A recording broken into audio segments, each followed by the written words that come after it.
Hello friends. चलिए आज का पेपर डिस्कस करते हैं the Hindu 13 June. I am professor Aditya Kedari. तो आज की जो पहली न्यूज़ है, government puts off decision on states GST dues till July. जो जीएसटी का कलेक्शन होता है वो सिर्फ 45% जो उनका टारगेट था उसके हिसाब से सिर्फ 45% ही पिछले 2 महीनों में रिकवर हुआ है, जिसकी वजह से काफ़ी शॉर्टफॉल आया है जीएसटी कलेक्शन में, आप देख सकते हो। And given the shortfall in revenue, the council will meet again in July to discuss the issues of compensation cess and dues to the states and the possibility of borrowing money from the market to meet these dues। कि अभी states को losses में जा रहा है, कोविड-19 के वजह से इकोनॉमिक एक्टिविटी बंद थी, उसके लिए स्टेट्स को बहुत सारा सफ़र करना पड़ा है। तो अभी सेंट्रल गवर्नमेंट ये बोल रहा है कि मार्केट से पैसा उठाएंगे या जो भी कंपनसेशन सेस होता है वो लोगों पे लागू करके स्टेट्स को कंपनसेट करने की कोशिश करेंगे। क्योंकि जब जीएसटी लॉ बना था, although GST collection data is usually release on a monthly basis, ये याद रखिएगा, जो बैंकिंग एग्जामिनेशंस होते हैं उसमें एक क्वेश्चन आता है कि जीएसटी का डेटा मंथली बेसिस पे, क्वार्टरली बेसिस ले, बाय एनुअली और एनुअली कैसे रिलीज होता है। तो इट इज़ मंथली बेसिस, ये याद रखिए। एंड फिलहाल अप्रैल और मई के लिए कोई भी डेटा रिलीज नहीं हुआ बिकॉज ऑफ ऑब्वियसली कोविड-19। और जो जीएसटी लॉ है उसमें क्लियरली बताया गया है कि the centre must pay the states full compensation for any shortfall in revenue collection until 2022। तो अगले 2 साल तक सेंट्रल गवर्नमेंट को स्टेट्स को कंपनसेट करना पड़ेगा। जब तक अगर स्टेट को कोई लॉसेस होते हैं तो वो सेंट्रल गवर्नमेंट को भर के निकालने पड़ेंगे। तो इसकी वजह से वो बोल रहे हैं कि हम मार्केट से पैसा पैसा उठा सकते हैं या कंपनसेशन से ले सकते हैं। ठीक है, this is one of the news. A man has been killed in Nepal police firing. तो ये न्यूज़ है कि जो नेपाल बॉर्डर है उसके अंदर फायरिंग हुई नेपाल पुलिस की तरफ से, उसके अंदर हमारा एक इंडिविजुअल है वो मर गया। ये हुआ, this clash has taken between some people working on their field on the Lalbandi Janaki Nagar border in Pimpre Parsian. तो पिंपरे पार्शियन पंचायत जो है बॉर्डर पे, तो प्लीज ये जो बॉर्डर है नेपाल और इंडिया की, इसको आप ज्योग्राफी के मैप में आप लोकेट करिए कि ये एरिया कहाँ पे एग्जैक्टली और सशस्त्र सीमा बल का इसमें कोई लेना देना नहीं है। तो थोड़ा सा सशस्त्र सीमा बल के बारे में देखेंगे। Basically it is one of the India central armed police forces. It was founded in 1963। It implements federal law enforcement. इसका हेडक्वार्टर न्यू दिल्ली में है। इसका मोटो है सर्विस, सिक्योरिटी एंड ब्रदरहुड, और गवर्निंग बॉडी है मिनिस्ट्री ऑफ होम अफेयर्स। तो ये थोड़ा स्टैटिक डेटा है विद रिस्पेक्ट टू एसएसबी। इसमें एसएसबी का कोई लेना देना नहीं। It is not a firing between Nepal police and सशस्त्र सीमा बल। ये वहाँ के जो हमारे लोकलाइट लोग हैं और नेपाल पुलिस के बीच में ये झगड़ा हुआ है, उसकी फायरिंग हुई थी। Again woman has been killed on LOC, line of actual control. जो फायरिंग हुई पाकिस्तान की तरफ से सीज फायर का वायलेशन हुआ, जिसकी वजह से फायरिंग में एक औरत मारी गई और उस औरत के साथ एक सोल्जर भी मारा गया है हमारा, जो जो कि काफ़ी सैड न्यूज़ है। तो ये थोड़ा सा आप मालूमात कीजिए। ये औरत जो थी अख्तर बेगम, 40 साल की थी। She was from Uri. Movie आया था उरी, तो उसी एरिया से बिलोंग करती हैं। महाराष्ट्र क्रॉसेस 1 लाख कोविड-19 इन्फेक्शन, ये तो होना ही था। ऑब्वियसली ये एक्सपेक्टेड था कि जब लॉकडाउन कम हो जाएगा, रिस्ट्रिक्शंस कम हो जाएंगे, तो पॉसिबिलिटी थी कि the number of infections can go high. तो हम पिछले 3 दिनों से देख रहे हैं, 4-5 दिनों से, जब से लॉकडाउन ओपन हुआ, कि डेली बेसिस पे इन्फेक्शन और उसका स्प्रेड बढ़ते जा रहा है। तो we have to be very careful. Again again मैं रिपीट कर रहा हूँ। उसके बाद की जो इम्पोर्टेंट न्यूज़ है वो है चीफ मिनिस्टर उद्धव ठाकरे जो हैं महाराष्ट्र के, उन्होंने एक नई गवर्नमेंट ने एक नया सिस्टम चालू फाउंड आउट किया है, जिसकी वजह से जो फ्लड्स होते हैं मुंबई में उसकी अर्ली वार्निंग लोगों को मिल जाए। इसको आई फ्लोज मुंबई करके बोला गया है। IFlows Mumbai, state of the art flood warning system develop for the city. तो ये जो सिस्टम है आई फ्लोज मुंबई, इसका आप यहाँ पे डायग्राम देख सकते हो। इसके अंदर बेसिकली 3 दिन पहले ही आपको पता चल जाएगा कि फ्लड्स आने वाले हैं कि नहीं। तो उसकी वजह से इवैक्यूएशन और बहुत सारा जो एरिया कंस्ट्रक्शन मुंबई में किया गया है वो लो टाइड एरिया में है, लोअर जमीन पे। तो जब हाई टाइड आती है तो वो सारे बिल्डिंग्स, वो सारा एरिया पानी के अंदर चला जाता है, पानी के नीचे चला जाता है। तो ऐसी एक सिमिलर सिस्टम बनाई गई है चेन्नई में पहले, लेकिन this is first time for Mumbai. So जो मिनिस्ट्री ऑफ अर्थ साइंसेस के जो एक्सपर्ट्स थे और बृहम मुंबई म्युनिसिपल कॉरपोरेशन जो था, उसके कोऑर्डिनेशन में इन लोगों ने ये सब एक्टिवेट की, ये सिस्टम बनाई गई है, जो कि काफ़ी अच्छी सिस्टम है। सो बेसिकली ये early warning for flooding specially during high rainfall events and cyclones. अभी निसर्ग साइक्लोन से जस्ट मुंबई बची है, जिसके वजह से 3 दिन पहले ही आपको पता चल जाएगा कि वो होने वाला है। नहीं तो अकॉर्डिंगली वार्निंग के बेसिस पे आप कर सकते हो। नेक्स्ट न्यूज़ है samples from Lonar lake sent for testing. Lonar lake जो है it is in Buldhana district of Maharashtra, उसका कलर पिंक हो गया है। तो पिंक क्यों हुआ है, इसकी वजह से इसके लिए इन्होंने टेस्टिंग के लिए इसको रिसर्च इंस्टीट्यूट इन नागपुर और आगरकर रिसर्च इंस्टीट्यूट जो पुणे में है, national environmental engineering research institute in Nagpur और Agharkar research institute in Pune, यहाँ पे इसके सैंपल्स भेजे गए हैं कि भाई क्यों हुआ है। तो जो एक्सपर्ट्स है वो बोल रहे हैं कि कोई आर्टिफिशियल चीज़ों की वजह से नहीं हुआ है। जो एल्गी और बैक्टीरिया होता है, यहाँ पे उन्होंने मेंशन किया है mixing of Dunaliella algae with halo bacteria. तो इन दोनों के कॉम्बिनेशन की वजह से कलर पिंक कलर या रेडिश कलर आ जाता है कभी कभी, ऐसा उन्होंने बोला है कि ईरान में भी एक बार हुआ था। तो कोई आर्टिफिशियल चीज़ इन डाल के कलर चेंज नहीं हुआ है, कुछ बैक्टीरियल एल्गे एक्टिविटी की वजह से हुआ है। और उन्होंने थोड़ा सा जियो हेरिटेज बताया कि जो हमारा लोनार लेक है बुल्ढाना में, it is having a Jio heritage tag. तो उसकी रिस्पॉन्सिबिलिटी जो स्टेट फॉरेस्ट डिपार्टमेंट है, उसकी रिस्पॉन्सिबिलिटी इसको मेंटेन करने की। ऑलराइट, उसके बाद की जो इम्पोर्टेंट न्यूज़ है, will go step by step. Directly editorial page पे मैं आया, जो कि मुझे बाकी के पेजेस में मुझे कोई ज़्यादा इंपॉर्टेंट न्यूज़ मिली नहीं with respect to UPSC and with respect to state services. Black lives and the experiment called America. तो ये जो रॉनी डन करके इंडिविजुअल है, उन्होंने ये लिखा है। इसके अंदर उन्होंने थोड़ा सा हिस्टोरिकल व्यू दिया है जो कि यूपीएससी के लिए काफ़ी मददगार हो सकता है। उन्होंने क्लियरली मेंशन किया है कि the 349 year period from 1619 when the first Africans were brought to American shores। तो 1619 में पहली बार अफ्रीकन्स अमेरिका में आए थे, to 1968 the year blacks in principle gained their full citizenship rights with the passage of Fair Housing Act। तो fair housing act की वजह से सिटीजनशिप राइट्स दिए गए ब्लैक्स को। और finally it enacted into civil rights legislation, that is 1964 civil rights act pass किया गया, जिसकी वजह से उनको राइट्स दिए गए। एंड 1965 वोटिंग राइट्स एक्ट, जिसकी वजह से वो वोट कर सके। Now this represents 87% of blacks.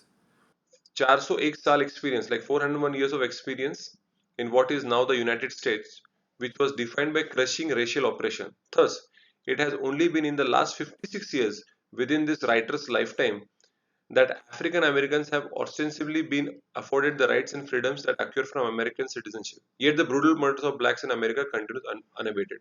तो एक्चुअली उनको जो राइट्स दिए गए हैं, वो सिर्फ पिछले 56 सालों में ही उनको राइट्स दिए गए हैं, फंडामेंटल राइट्स, हम लीगल राइट्स, जिसकी वजह से वो वोट कर सकते हैं, जिसकी वजह से वो एक नॉर्मल लाइफ, एक life as a normal person individual जी सकते हैं। पर 56 सालों के बाद भी जो राइटर है उनका ये मानना है कि स्टिल अभी भी रेशियल डिस्क्रिमिनेशन होता है। लेकिन उन्होंने एक डिफरेंसेस भी बताए हैं देन एंड नाउ, कि जब प्रोटेस्ट हुए, उसके अंदर सिर्फ ब्लैक लोग थे जो प्रोटेस्ट कर रहे थे राइट्स के लिए। लेकिन आज की जो कंडीशन है उसमें उन्होंने बहुत अच्छी तरह से बताया कि व्हाइट प्रोटेस्टर्स, जो व्हाइट्स हैं वहाँ के अमेरिकन, वो पोस्टर लेके खड़े हैं कि ब्लैक लाइव्स मैटर। तो इस प्रोटेस्ट में, जो आज के ज़माने की जो प्रोटेस्ट हो रही है अमेरिका में, उसके अंदर व्हाइट लोगों का भी इन्वॉल्वमेंट है। It's not only black people demonstrating protest, it's also white people who are involved in it. उसके बाद ये पहले जो प्रोटेस्ट हुए थे वो सिर्फ अमेरिका में हुए थे। अभी जो प्रोटेस्ट हो रहे हैं वो उन्होंने बताया यूके में हो रहे हैं, south Africa, New Zealand, China, Philippines की ब्लैक लाइव्स मैटर जो मूवमेंट है, अभी ये ग्लोबल फेनोमेना हो रही है जो कि पहले नहीं थी। उसके बाद इन्होंने एक तरीके से ये बताया है कि although this is not a new thing, कि अमेरिका में पहली बार ऐसा नहीं हुआ है कि जॉर्ज फ्लॉयड जैसे सिचुएशन नहीं हुई। लेकिन इस बार का फर्क ऐसा है कि actually there was a video recording में क्लियरली दिखाया गया कि पुलिस एट्रोसिटीज ऑन ब्लैक्स, और जिसकी वजह से जॉर्ज फ्लॉयड की मौत हुई। So this was a clear testimonial बोल सकते हैं, एविडेंस था ऐसे कि जिसके वजह से आउटरीच हुआ, और सोशल मीडिया की वजह से ये स्प्रेड हुआ। पहले सोशल मीडिया नहीं था तो बहुत सारा बहुत सारे गवर्नमेंट्स या बहुत सारे पॉलिटिकल पार्टीज या मीडिया ऐसे न्यूज़ को दबा के रखते थे। आज के डेट में ऐसा पॉसिबल नहीं है। तो बिकॉज ऑफ दैट अभी काफ़ी अवेयरनेस है। और अगर अमेरिका को एक सक्सेसफुल कंट्री बनना है तो ये जो रेशियल डिस्क्रिमिनेशन है ये कम होना बहुत ज़रूरी है, और जस्टिस होना भी बहुत ज़रूरी है, ऐसा इन थिंकर्स का मानना है। बाद में ये मुझे पॉलिटिकल न्यूज़ लगी जो राजस्थान में फिलहाल चल रहा है। बाद में नेम्स एंड प्लेसेस, एक अच्छा मुझे इंटरेस्टिंग छोटा सा एक आर्टिकल एडिटोरियल आया है आज, जो बताता है कि तमिलनाडु ने बहुत सारे सिटीज का नाम जिसको थोड़ा इंग्लिश फ्लेवर था उसको अब तमिल फ्लेवर करने वाले हैं। तो उनको बहुत सारे सिटीज हैं, जैसे कि यहाँ पे मैंने बताया कि कोयम्बतूर बिकम्स कोयम्बतूर, मतलब प्रोनाउंस करना थोड़ा डिफिकल्ट है, कोयम्बतूर, विल्लोर बिकम्स बिल्लोर। तो आई एम सॉरी अगर मेरा प्रोनाउंसिएशन गलत होगा तो, because it is difficult to pronounce because this is a process of deanglicisation, मतलब जो ब्रिटिशर्स ने जो नाम दिए थे वो नाम को हटा के तमिलियन फ्लेवर देना चाहते हैं, जो कि सही है, मतलब कोई उसमें कोई प्रॉब्लम नहीं है। लेकिन ऐसे वक्त में जहाँ पे कोविड-19 की वजह से लोग ट्रैवल नहीं कर पा रहे हैं, कोई नॉर्मल सुविधा भी नहीं मिल रही है, तो जब नाम चेंज होता है, जैसे कि तमिलनाडु पहले मद्रास बोला जाता था, फिर उसको चेन्नई बोला गया, फिर तमिलनाडु हो गया। सो स्टेट्स का रीऑर्गेनाइजेशन हुआ, तो काफी नेम चेंजेस होते हैं। लेकिन इसकी वजह से क्या होता है कि जो नॉर्मल सिटीजन्स हैं, मतलब उनके जो लैंड्स हैं या जहाँ पे उनकी ज़मीनें हैं, उनके कागजात में उनके डिटेल्स में भी चेंजेस आते हैं, क्योंकि नेम चेंज हो जाता है। तो ये नॉर्मल जो इक्विलिब्रियम होता है, लोगों की जो नॉर्मल लाइफ होती है, उसको डिस्टर्ब नहीं करना चाहिए। अगर आप नेम चेंज कर रहे हो करने दो, लेकिन जो डॉक्यूमेंटेशन होता है, जहाँ पे आपकी फ्लैट है, आपका ज़मीन है, आपकी सोसाइटी है, वहाँ पे भी चेंजेस होते हैं नॉर्मली। तो वो जब हो गए तो वो स्मूथ ट्रांजिशन होना चाहिए, लोगों को उससे तकलीफ नहीं होनी चाहिए। ये उसके बारे में। उसके बाद streamed education is diluted education. तो ये बहुत ही, बीइंग अ एजुकेटर, मैं खुद एक एजुकेटर हूँ, तो मैंने ये आर्टिकल जब पढ़ा तो मैं इसके साथ काफ़ी कुछ रिलेट कर पाया, क्योंकि अभी जो यूजीसी का जो बोलना है कि आप मैसिव ओपन ऑनलाइन कोर्सेज चालू करिए स्वयं प्लेटफॉर्म पे, because of this covid UGC ने अलाउ किया है। लेकिन उसमें उन्होंने क्लियरली बताया कि जो टेक्निकल सब्जेक्ट्स हैं, जैसे कि इंजीनियरिंग हो जाए, मेडिकल हो जाए, जहाँ पे थोड़ा बहुत यू नीड प्रैक्टिकल लैबोरेटरी की ज़रूरत है, pharmacy, nursing, architecture, agriculture, psychotherapy, इनको नहीं। लेकिन जो प्योर साइंसेज जैसे या सोशल साइंसेज हैं, जहाँ पे थियोरेटिकल बेस ज़्यादा है, तो उनको आप ले सकते हो। लेकिन ये जो थिंकर है, ये जो राइटर है, इनका ये मानना है कि ये गलत है, क्योंकि even if it's a social science, वहाँ पे classroom is itself a lab. क्योंकि जब टीचर कुछ पढ़ाता होता है तो स्टूडेंट भी रिप्लाई करता है, there is an interaction between the student and the educator, दोनों के बीच में कुछ इंटरेक्शन होता है। इवन मैं जब मैं ये लेक्चर्स लेता हूँ करंट अफेयर्स के, तो मैं बोलता हूँ आपको अगर कोई डाउट होगा तो आप कमेंट सेक्शन में डालो, मैं उसको क्लैरिफाई करूंगा। There is a two way interaction. और क्लासरूम तो और बेहतर है, क्लासरूम में तो आप डायरेक्टली मुझे पूछ सकते हो और मैं डायरेक्टली आपका प्रॉब्लम सॉल्व कर सकता हूँ। लेकिन यही उनका बोलना है कि ऑनलाइन में एक लिमिट होती है, आप ज्यादा उसको ज्यादा उसको एक्सप्लॉइट नहीं कर सकते, there has to be a limit. Normally online में क्या होता है, जैसे टीचर सिखा रहा है, बच्चा कंज्यूम कर रहा है, बच्चे की तरफ से कोई भी इनिशिएटिव नहीं हो रहा है, बच्चा कुछ, और बहुत बार आजकल आप मीम्स भी देखते होंगे कि बच्चा सो रहा है आराम से और उसने वीडियो ऑडियो ऑफ कर रखा है, या बस अपनी तस्वीर लगा रखी है कि मैं हंस रहा हूँ, मैं स्माइल कर रहा हूँ, ताकि मैं दिखूँ कि मैं ऑनलाइन हूँ। लेकिन बच्चा ऑनलाइन है ही नहीं, वो कुछ अपना खेल रहा है या कुछ गेम्स या मूवीज देख रहा है, और ऑनलाइन चल रहा है, अटेंडेंस लग गई मेरी, लेकिन व्हाट ही एक्चुअली लर्निंग, वो कुछ पढ़ तो नहीं रहा है। तो इसकी वजह से इनका ऐसा मानना है कि आप पूरी तरीके से ऑनलाइन नहीं जा सकते, जो अपना ट्रेडिशनल क्लासरूम टीचिंग है, because classroom in itself is a lab, ऐसा इनका मानना है, जो कि मैं भी एग्री करता हूँ। लेकिन कोविड-19 के टाइम पे, या जहाँ पे पॉसिबल नहीं, जहाँ पे अगर कोई फैकल्टी फॉरेन में बैठा है, कोई दूसरे स्टेट में बैठा है, so in a way it is a good way कि थोड़ा बहुत उसको आप इस्तेमाल कर सकते हो, लेकिन पूरा आप ऑनलाइन एजुकेशन करना, इट्स डाइल्यूशन ऑफ एजुकेशन, ऐसा उनका मानना है, जो मैं भी एग्री करता हूँ। उसके बाद की जो न्यूज़ है, ये बहुत ही बढ़िया न्यूज़ आई है, कि जिसमें इन्होंने बोला कि नॉर्थ ईस्टर्न स्टेट्स में, इन्होंने बोला नॉर्थ ईस्टर्न स्टेट्स में ऐसे बहुत सारी जगह पे इंटरनेट कनेक्शन ही नहीं है। नॉर्थ ईस्टर्न स्टेट्स में इलेक्ट्रिसिटी नहीं है, इंटरनेट कनेक्टिविटी नहीं है, जिसकी वजह से प्रॉब्लम क्या हो रही है कि बच्चों को जो ऑनलाइन लेक्चर्स हो रहे हैं उसको वो नहीं एक्सेस कर पा रहे हैं, वो नहीं सीख पा रहे हैं, वो घर पे बैठ के सिर्फ ऐसा, आप यहाँ पे अगर आप फोटो देखोगे तो यहाँ पे आप देखोगे, देखो बच्चे कैसे मोबाइल लेके खड़े हैं, कि कहीं तो रेंज आ जाए, कहीं तो कुछ, लाइक मोबाइल की चार्जिंग का प्रॉब्लम हो रहा है, पीछे आप हट्स देख सकते हो। तो ये these students belong to rural areas, वो गांव में रहते हैं, नॉर्थ ईस्टर्न में इतना ई गवर्नेंस या इंटरनेट कनेक्टिविटी है नहीं। और जो गवर्नमेंट ने जो पॉलिसी थी, नेशनल ई गवर्नेंस कॉन्फ्रेंस जो हुई थी मेघालय में अगस्त 2019 में, जिसे शिलोंग डिक्लेरेशन डिक्लेयर किया गया था कि the government has to improve connectivity in the north eastern states, right, telecommunication भी करना है, इंटरनेट भी करना है, लेकिन इसके इम्प्लीमेंटेशन को ऑब्वियसली टाइम लगेगा। उसके बाद इन्होंने ये भी बोला था कि जो कॉम्प्रिहेंसिव टेलीकॉम डेवलपमेंट प्लान था नॉर्थ ईस्टर्न रीजन के लिए, 2018 में उन्होंने फाइनलाइज किया था, with the use of universal service obligation fund. ये फंड होता है जो टेलीकॉम सेक्टर इस्तेमाल करता है कनेक्टिविटी बढ़ाने के लिए। तो इन्होंने बोला था कि 2000 टावर बनाएंगे, 2128 विलेजेस होंगे नॉर्थ ईस्टर्न स्टेट्स में, Manipur, Mizoram, Nagaland, Sikkim, Tripura, parts of Assam and national highway, ये सबको कनेक्ट करेंगे। लेकिन it will take time, it's not कि एक दिन में मैं टावर्स खड़े कर दूंगा। उसकी वजह से पुअर कनेक्टिविटी आ रही है, and this people have becoming handicapped for poor interconnectivity. Only one way communication भी हो रहा है इनका, ये भी एक मानना है कि टीचर्स व्हाट्सएप ग्रुप भी नहीं बना पा रहे जहाँ पे वो लाइक व्हाट्सएप पे भी वीडियो चैटिंग, जो हम सिटीज में बैठ के आराम से वो व्हाट्सएप चैटिंग करते हैं, वो पॉसिबल नहीं हो रहा है। बस टीचर पढ़ा रहा है, बच्चे कंज्यूम कर रहे हैं, there is no interaction between the students, उनके डाउट्स भी क्लियर नहीं हो रहे। तो यस, ऑनलाइन पढ़ाइए, लेकिन there has to be a conversation between the students and the teacher, उनके डाउट्स क्लियर होना भी बहुत जरूरी है। बस टारगेट दिए गए हैं स्कूल्स और कॉलेजेस को, आपको इतना सिलेबस खत्म करना है, तो जो जो एजुकेटर्स या फैकल्टी, जो टीचर्स हैं, वो बस जाते हैं ऑनलाइन, पढ़ा देते हैं 1 घंटा, and then they go offline, खत्म। पर बच्चा क्या क्वेश्चन पूछ रहा है, कोई इंटरेक्शन, कुछ भी इंटरेक्शन नहीं हो रहा है। तो एक तरीके से ये चेंज होना चाहिए। Alright, so it's a good article. आजकल ऑनलाइन एजुकेशन के बारे में काफी डिस्कशन हो रहा है। उसके बाद का जो न्यूज है, चलिए देखते हैं कौन सा। हाँ, Aarogya Setu not must for air travel. तो सेंट्रल गवर्नमेंट ने बोला था, इवन बीइंग अ एम्प्लॉय, कि आपको आरोग्य सेतु आपके मोबाइल में होना ही चाहिए, इट्स कंपलसरी। तो एयर और ट्रेन ट्रैवल के लिए भी कंपलसरी है। तो कर्नाटक हाईकोर्ट में पिटीशन फाइल की गई कि what about right to privacy, क्योंकि आरोग्य सेतु में आपका लोकेशन जा रहा है, आपका नाम जा रहा है, आपका फोन नंबर जा रहा है, आपका ईमेल एड्रेस जा रहा है, तो आपके प्राइवेसी का क्या। और ये ऐसा कॉन्स्पिरेसी थ्योरी भी ऐसा है कि जो गवर्नमेंट है, वो आरोग्य सेतु थ्रू सारा जो डेटा है, डिजिटल डेटा, वो सारा डेटा कलेक्ट करने की कोशिश कर रहे हैं। वो सारा डेटा कलेक्ट करके लोगों को आगे जाके इलेक्शंस में they can manipulate through digital media.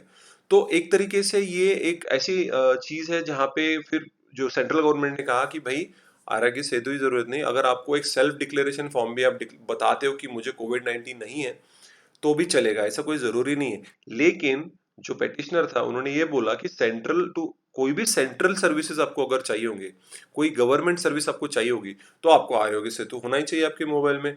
तो एक तरीके से ये राइट टू प्राइवेसी जो है हमारी, उसको वॉयलेट कर रहा है। डेटा प्रोटेक्शन बिल अभी आपने बनाया है, लेकिन अब तक उसका एक्ट हुआ नहीं है। तो इसका सोल्यूशन क्या है? एक तरफ आप, यस, हमारी सिक्योरिटी, हमारी हेल्थ भी इंपॉर्टेंट है, कोविड-19 से हमें बचाना भी है अपने आप को, लेकिन एट द सेम टाइम हमारी प्राइवेसी भी बहुत ज़्यादा इंपॉर्टेंट है। ओके, कल जाके किसी ने हमारा इस्तेमाल नहीं करना चाहिए हमारे डेटा का। Now this is something, corona Devi in Kerala temple. तो केरला में एक बंदा है अनिलन, उन्होंने अपने घर में ही एक कोरोना देवी करके, यहाँ आप फोटो देख सकते हो, एक करुणा देवी करके लॉन्च किया। दिस इज वेरी इंटरेस्टिंग, इसके लिए मैं ले रहा हूँ। यूपीएससी में आएगा नहीं आएगा पता नहीं, but it is just for fun, कि उन्होंने बोला भाई, कोविड-19 देवी मैंने स्टार्ट की है, मैं उनकी पूजा करता हूँ। हमारे हिंदू कल्चर में यू कैन डिवोटी करके, मतलब एक करुणा देवी करके, वायरस को भी आप भगवान बना सकते हो। क्योंकि अकॉर्डिंग टू हिंदू माइथोलॉजी, जिनका मानना है, जो कि सही है, कि God is everywhere, God is omnipresent, हर चीज में गॉड है, तो वायरस में भी गॉड है, ऐसा उनका मानना है। तो उन्होंने ये टेम्पल बना लिया। लेकिन उसका जो वो जो पूजा कर रहे हैं, वो पूजा का एम इसलिए है कि जो पुलिस ऑफिशियल्स, जो हेल्थ वर्कर, जो साइंटिस्ट है, जो फायर वर्कर, रेस्क्यू सर्विस लोग है, जो सेवा कर रहे हैं लोगों की कोविड-19 से बचाने के लिए, उन लोगों की एक तरीके से उनको डेडिकेट किया है इसने। उसने बोला कोई भी आके इसकी पूजा कर सकता है। थर्मोकॉल से बनाया हुआ है, इसकी डिजाइन आप देख सकते हो, कोरोना वायरस जैसे दिखता है। So little fun. देश में, अपने देश में कुछ भी हो सकता है, सीरियसली। उसके बाद की जो नेक्स्ट न्यूज है, वो है international news, benzene think tank raises article 370। अभी ये जो आर्टिकल मैंने पढ़ा है, इसके अंदर चाइना, जो अभी आप देखते हो, हमारा लाइन ऑफ एक्चुअल कंट्रोल में डिसंगेजमेंट का पार्शियल डिसंगेजमेंट हुई है। We are having talks with military, army, सब लोग उसमें वहाँ पे इन्वॉल्व होके बोल रहे हैं कि आप अपने पीछे हटाइए, आपके ट्रूप्स, आपके सारे आर्टिलरी, आपके सारे वेपन्स, आपके लाइन ऑफ एक्चुअल कंट्रोल से दूर हटाइए। तो चाइना ने बहुत दिनों पहले यूनाइटेड नेशन सिक्योरिटी काउंसिल में ये इशू रेज किया था आर्टिकल 370 के बारे में, जब हमारे गवर्नमेंट ने आर्टिकल 370 को डाइल्यूट कर दिया और कश्मीर और लद्दाख को 2 यूनियन टेरिटरीज डिक्लेयर कर दिया, और जम्मू कश्मीर का स्टेटहुड हमने हटा लिया। तो पाकिस्तान और चाइना इससे खुश नहीं थे, बिकॉज उन्होंने बोला कि एक तरीके से आप हमारे जमीन पे हक जता रहे हो, क्योंकि आकाई सिंह जो चाइना के हाथ में, उसको हमने लद्दाख में ऐसे मैप में, हमारे इंडियन मैप में दिखाया गया है। तो इंडिया ने ये बताया कि भाई हमने हमारे एरिया में हमारा कॉन्स्टिट्यूशन के with in our constitutional framework हमने ये चेंजेस किए हैं जिसमें आपकी सुवेरनिटी और आपके टेरिटरी पे कोई इफेक्ट नहीं होगा। लेकिन चाइना और पाकिस्तान इनसिक्योर हो गए हैं ऑब्वियसली, बिकॉज उनको लगा अब आर्टिकल 370 हटा दिया, लद्दाख और कश्मीर को आपने यूनियन टेरिटरी बना दिया, मतलब central government can have direct control over this states, over this union territories. तो इसके अंदर उन्होंने बोला ये करने, इंडिया ने ये क्यों किया, बिकॉज उसको यूएस का बहुत ज्यादा सपोर्ट है। यूएस ने उसको सपोर्ट किया कि आप धीरे धीरे चाइना को प्रेशराइज, चाइना को दबाओ, चाइना को दिखाओ इंडिया इज इंपॉर्टेंट, और यूएस की उसको बैकिंग है। तो इन्होंने ये भी बोला है कि यूएस के साथ other western countries puffed India, ideological point of view, क्योंकि वो डेमोक्रेसी है। तो उन्होंने उनको पुश किया कि आप ये 370 हटा दो, हम आपको बैक करते हैं। And they never talked about the atrocities committed by Indian army इन कश्मीर। तो ह्यूमन राइट वॉयलेशन के बारे में उन्होंने कुछ बोला नहीं, ऐसा चाइना बोल रहा है। चाइना ह्यूमन राइट वॉयलेशन के बारे में बात करेगा तो इट्स लाइक क्या भाई, तुम खुद ही ह्यूमन राइट वॉयलेशन इतना कर रहे हो, अभी कोविड-19 में भी इतना आपका दिख रहा है, आपका इतने बड़े बड़े आपके किस्से हैं ह्यूमन राइट वॉयलेशन के, आप हमें बता रहे हो हमने ह्यूमन राइट वॉयलेशन किए। सो इंडिया ने यही समझाया कि हमने ये जो किया है it is for our, it is within our internal territory, हम सोवरिन है उस एरिया में, आप हमें मत बताइए क्या करना है हमारे कॉन्स्टिट्यूशन में।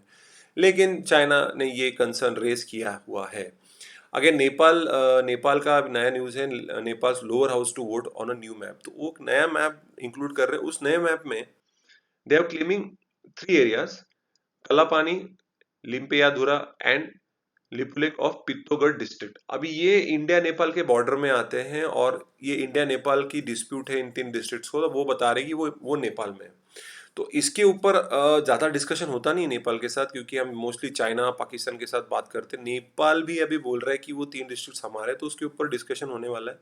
लेकिन इस पे वोटिंग होगी कि हाँ या ना, और ये एक्सपेक्टेड है कि सभी पॉलिटिकल पार्टीज नेपाल की बोलेंगी हाँ ये एरिया नेपाल के अंदर आता है। जब ये बोला जाएगा तो नेपाल के मैप में चेंजेस होंगे, and then there will be a debate, discussion between India और नेपाल, और उसको कोई सोल्यूशन निकलेगा। तो और एक नया डिस्कशन हमारे यूपीएससी के लिए आ रहा है।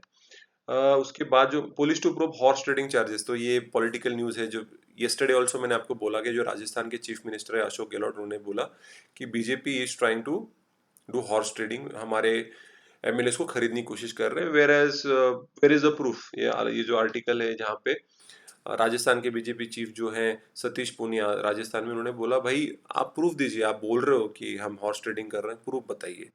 तो ये सब पॉलिटिकल न्यूज़ है। उसके बाद गवर्नमेंट कमिटेड टू कोटा से नाडा, अभी सुप्रीम कोर्ट ने एक डिसीजन दिया था कि reservation is not a fundamental right, लेकिन बीजेपी के जो प्रेसिडेंट है जेपी नाडा, उन्होंने बोला कि नहीं, we are committed to reservation and we are going to give it, हम उसको देने वाले हैं।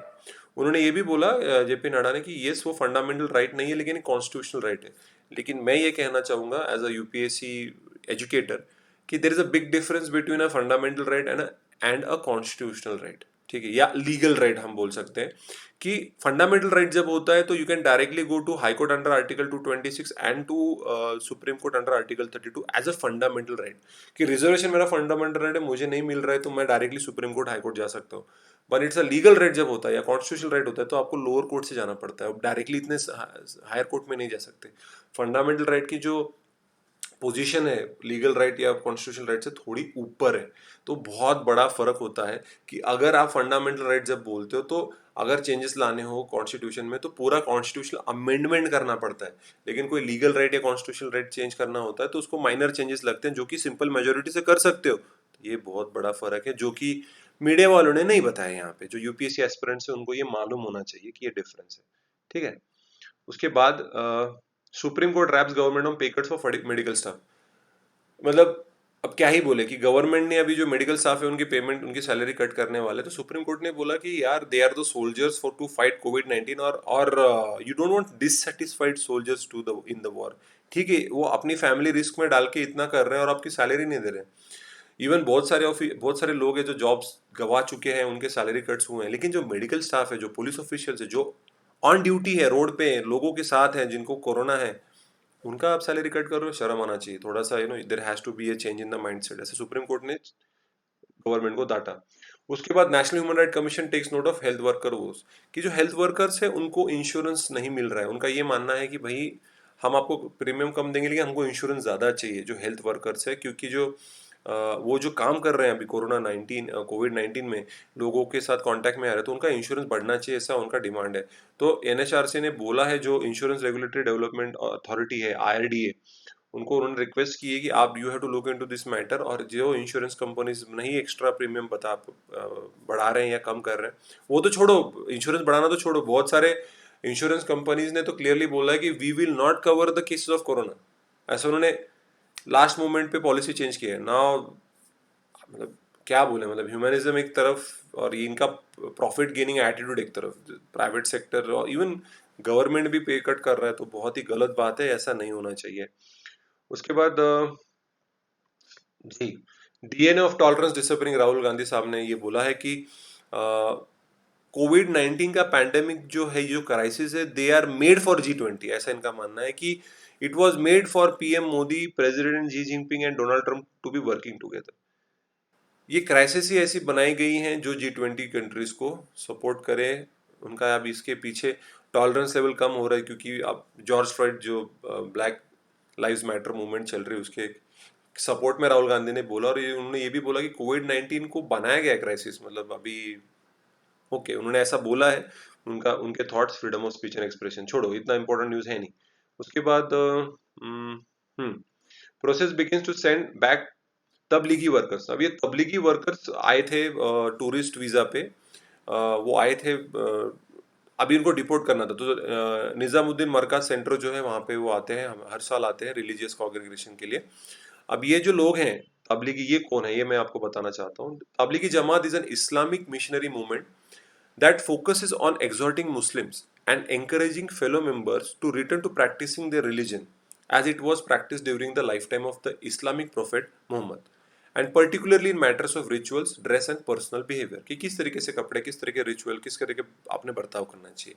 इसके फाउंडर है मोहम्मद इलियास कांदलावी, और इट वाज फाउंडेड इन 1926। तो ये थोड़ा उसका स्टैटिक डेटा है, आपको स्टैटिक डेटा आप अपने नोट्स में लिख लीजिएगा, एक जगह पे आपको मिल जाएगा, आपको खुद को कुछ करने की ज़रूरत नहीं है। और ये यहाँ पे इनको वापस भेजना था, तो ये काफ़ी अलग अलग देशों से आए हैं, like Bangladesh, Indonesia, Malaysia, Thailand. Specifically Bangladesh और इंडोनेशिया काफ़ी दिनों से हमारे गवर्नमेंट को बोल रहे हैं कि हमारे लोगों को वापस भेज दो, लेकिन because they have violated the visa के जो गाइडलाइंस थे उसमें उनको वॉयलेट किया गया है, तो उनको $500 की फाइन करने वाले हैं। $500, ठीक है, जो काफ़ी अमाउंट होता है $500। लेकिन हमारे मिनिस्टर ऑफ होम अफेयर्स ने यह भी कहा कि जो लोग पैसे नहीं भर सकते, जो लोग, एवरीबडी कैन नॉट पे $500, राइट, तो उनको हम उनकी फाइन हम वेव कर देंगे, तो उनको घर वापस भेजेंगे, लेकिन उनके ऑब्वियसली फिर उनका वीज़ा कैंसिल कर दिया जाएगा, तो अगली बार फिर से अगर उनको अगले साल फिर से टूरिस्ट वीज़ा नहीं देंगे, तो इस तरीके से वो एक तरीके से उन लोगों को फाइन करेंगे या पिनलाइज करेंगे। ठीक है, तो ये एक न्यूज़ है, थोड़ा आपको मालूम होना चाहिए। कोविड 19 की वजह से सारा प्रॉब्लम्स हुआ है।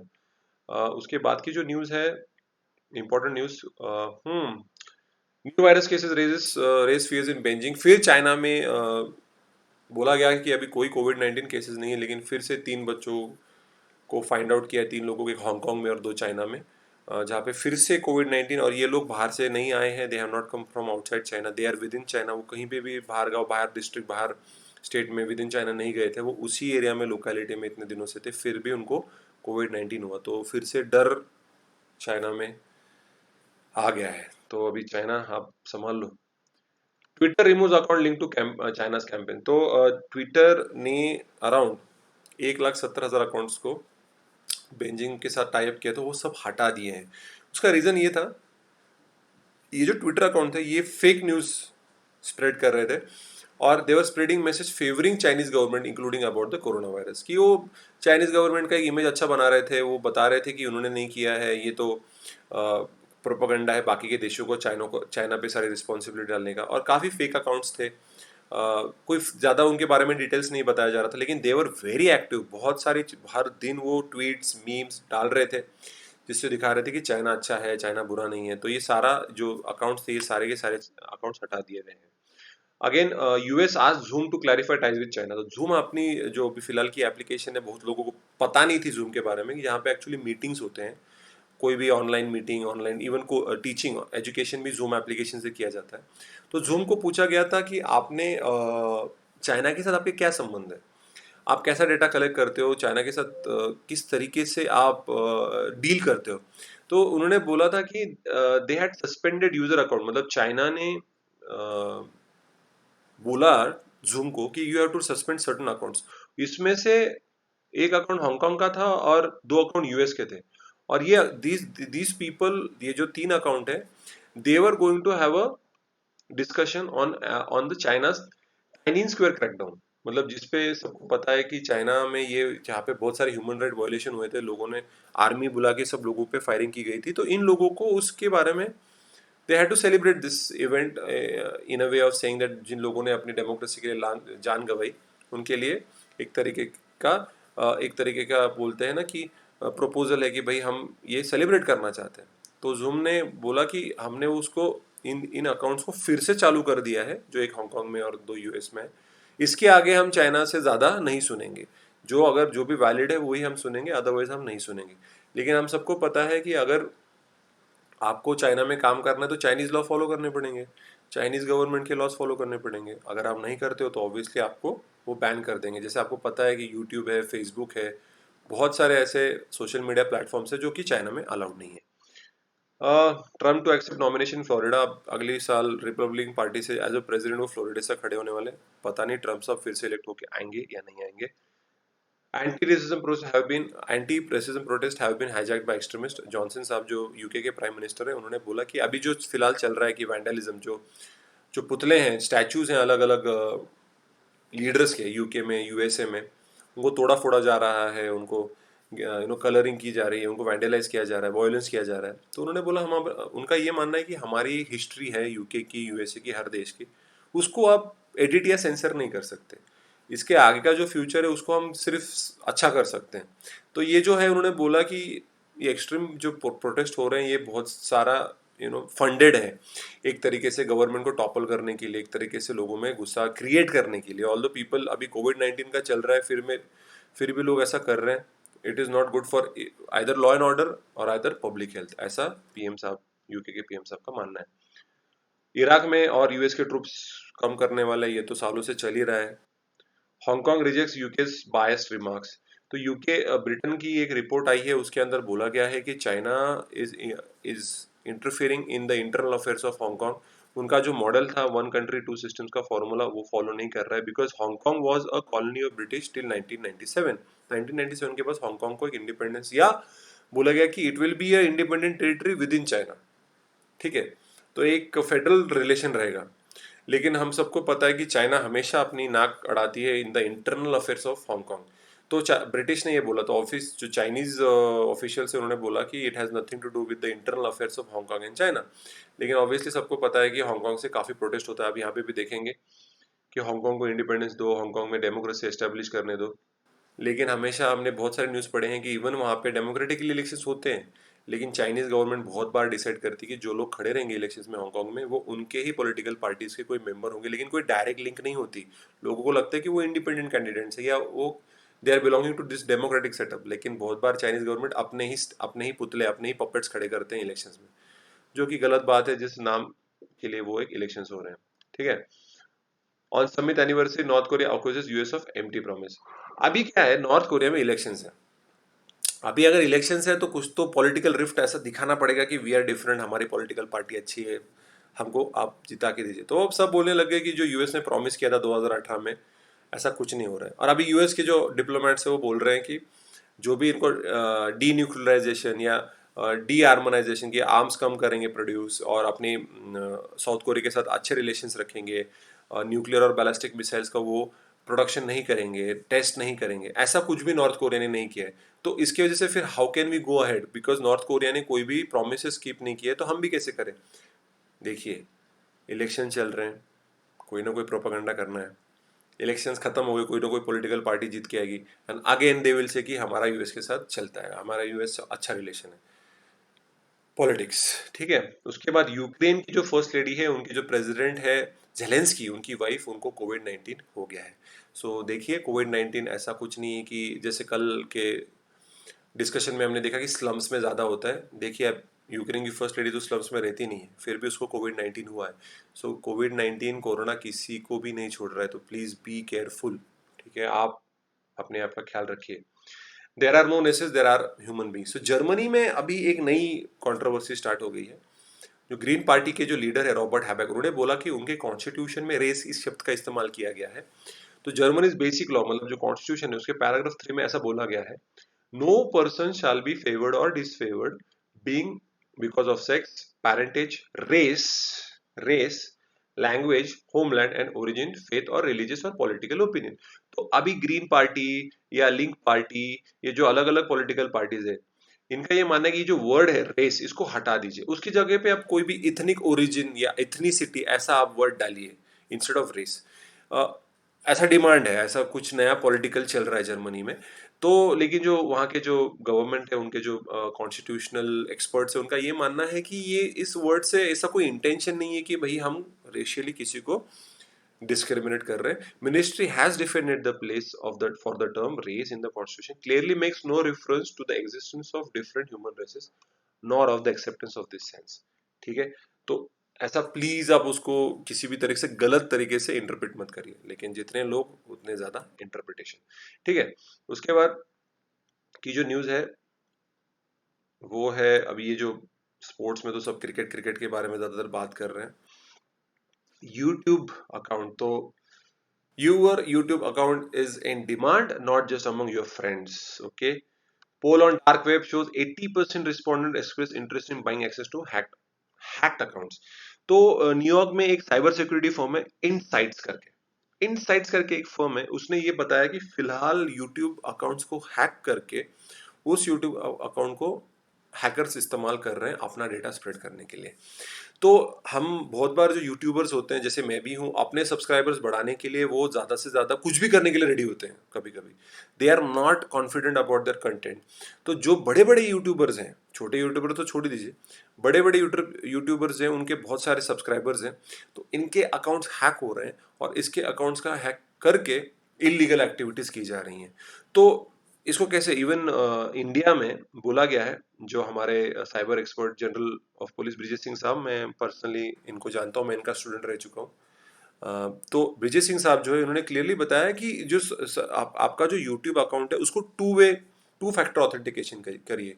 मतलब आप उसको अपने मोबाइल अकाउंट से, मोबाइल नंबर से कनेक्ट कीजिए, तब तो आपको एक ओटीपी आएगा यूट्यूब से, उस ओटीपी से आप लॉग इन करिए यूट्यूब का या इस्तेमाल करिए, जो कि बहुत सारे अकाउंट्स हैं जो नहीं करते हैं। मेरा तो टू वे ऑथेंटिकेशन है, लेकिन मेरा नया चैनल है, so I am not that much in the frame for my account getting link. मेरा अकाउंट का बहुत डिमांड है, लेकिन जिनके बहुत सारे चैनल, बहुत सारे सब्सक्राइबर्स हैं, बहुत बड़े यूट्यूब चैनल्स हैं, उनको बहुत इंपॉर्टेंट है कि ये टू वे ऑथेंटिकेशन वो जल्द से जल्द कर दे। जिन्होंने किया है उनके लिए अच्छा है, जिनके लिए नहीं किया है प्लीज़ यूट्यूब में वो आता है सेटिंग्स में, जाके आप प्लीज़ उसको करिए। एंड उन्होंने ये भी बताया कि कैसे करते हैं। एक फिशिंग मेल आ जाएगा आपके मेल बॉक्स में, आएगा कि increase your subscribers, you have got a, कोई कमेंट सेक्शन में कोई लिंक डाल देगा कि want to collaborate, we can be friends, मैं वीडियोग्राफर हूँ या मैं कंटेंट क्रिएटर हूँ, मैं वेब कंटेंट, ऐसा कुछ तो करके आपको लगेगा हाँ मेरा हेल्प कर रहा है, तो आप उस लिंक पे क्लिक कर दोगे। उस लिंक पे आपने क्लिक किया तो आपके लैपटॉप में वो मैलवेयर आ जाएगा, और वो मैलवेयर आपके यूट्यूब के सारा जो यूजर नेम पासवर्ड का जो कंटेंट है वो कैप्चर करके हैकर को दे देगा, और हैकर आपका यूट्यूब अकाउंट इस्तेमाल करके कोई भी इलीगल